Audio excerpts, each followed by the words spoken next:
Welcome in, everybody, and welcome to this edition of the Texas Democratic primary prediction.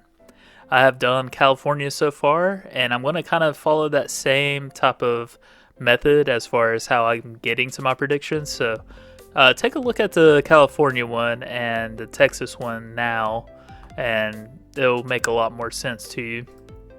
Like we were discussing here prior, have this pulled up. Sorry, I should already had it ready to go here. This is a lot of delegates up for grabs tomorrow and Super Tuesday. And like you can see here, California leads the way with 415. Texas is second at 228. So both of these states are very important as far as how many delegates each campaign gets and receives. And also, obviously, there's going to be a huge winner for Super Tuesday. Not a lot of big losers, I don't predict, but just because of the proportionality, there's no winner-take-all states, and that's a big deal in the Democratic primary, and I'm going to talk about that more in future videos.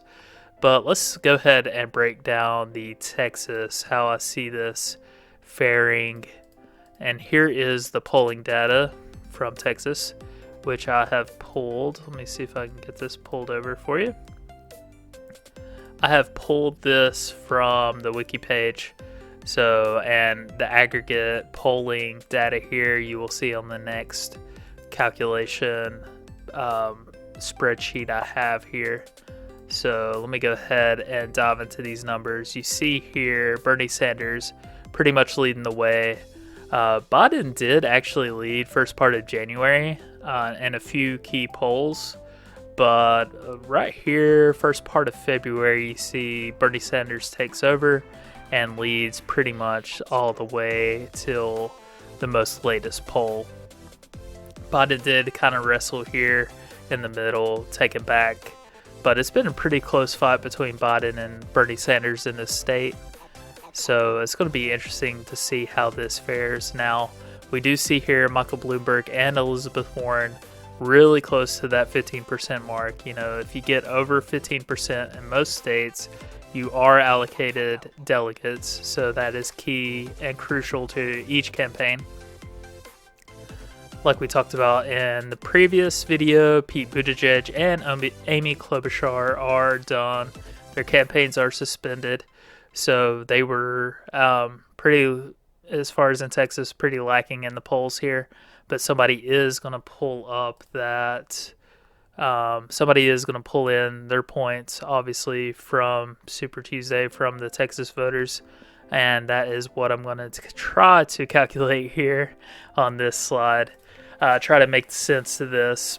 And if you watched my California video, you saw that basically early voting does mess with this process because Pete Buttigieg and Amy Klobuchar decided to announce, pretty much the day before Super Tuesday that they're suspending their campaigns. So I'm going to guesstimate that about 20% of the voting may be already baked into this. So that's going to be reflected in my numbers. Here you can see the aggregate of Texas as far as the polling is concerned, where you see Bernie Sanders leading at 29.7, Biden at 23.3, Bloomberg at 17.1, and Warren at 13.4%. And Buttigieg and Klobuchar was getting about close to 10% polling on the aggregate together. So basically I'm giving them about 8%. And there was another 10 or 11% undecided, so I'm giving that about 8%. So a total of 16% to be allocated to the rest of the top four candidates here. Now, what I have done, I have looked at one of the most recent polls as far as the second choice. And you'll see here Elizabeth Warren and Joe Biden are ahead of Bloomberg and Sanders as far as second choice candidates for the electorate. So that is my basis of how I'm allocating these, and you'll see that here as far as calculations. But first of all, I wanted to adjust the aggregate because I don't know if I completely agree with the numbers being shown here on the aggregate, if that's going to be a true indication of where, candidates would have fallen. Now, in a perfect world, we would see Buttigieg and Klobuchar's numbers reflected here. We know that's going to go to other candidates. But this is pretty much where I think 29.7 is a strong number for Bernie. I don't think he'll go below this number, so I'm going to hold firm at 29.7. And Biden, I'm actually going to increase a little bit to 26% because he has a strong closing here in polling. And we have seen him in the 30 percentile previously in the Texas polling.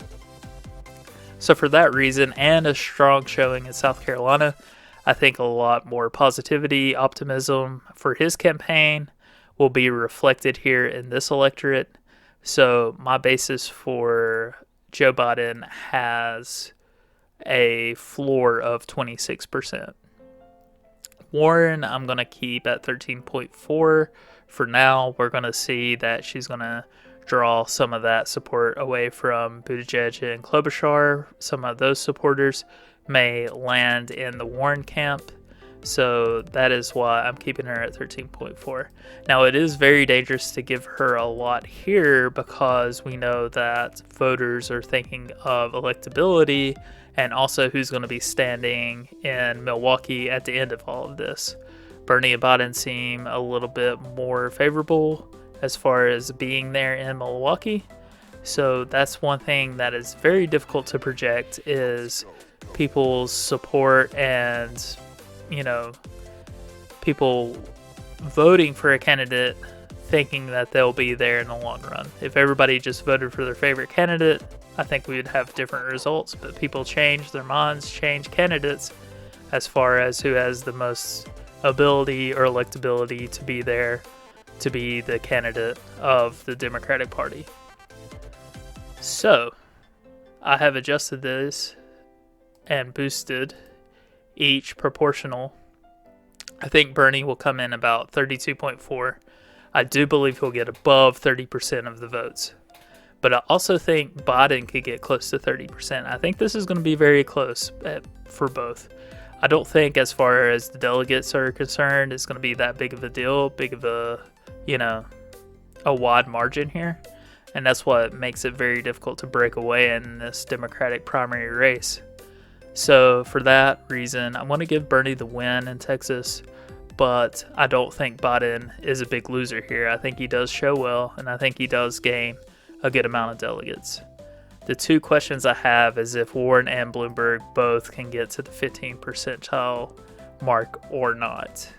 If one or both can't, that's a lot of delegates. That's pretty much going to be split between Bernie and Biden.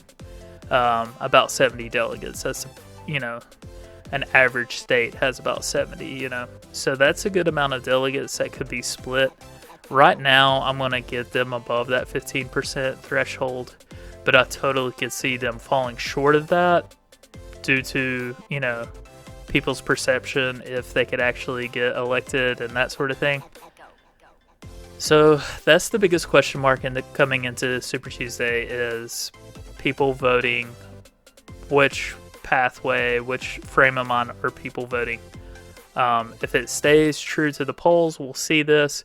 But if it stays true to momentum and people thinking this candidate could actually win, and I'm going to flip my vote to that person, then I could see some shortcomings here. So I'm going to keep this plugged in for now, and we're going to, take a look at the results and come back to Texas and kind of dive into what happened there. So thank you for joining this video and watching this. I will be having some more videos here breaking down Super Tuesday and all the elections there, and we'll have some more videos breaking down the actual results from Super Tuesday. So take care, and I will see you on the next one.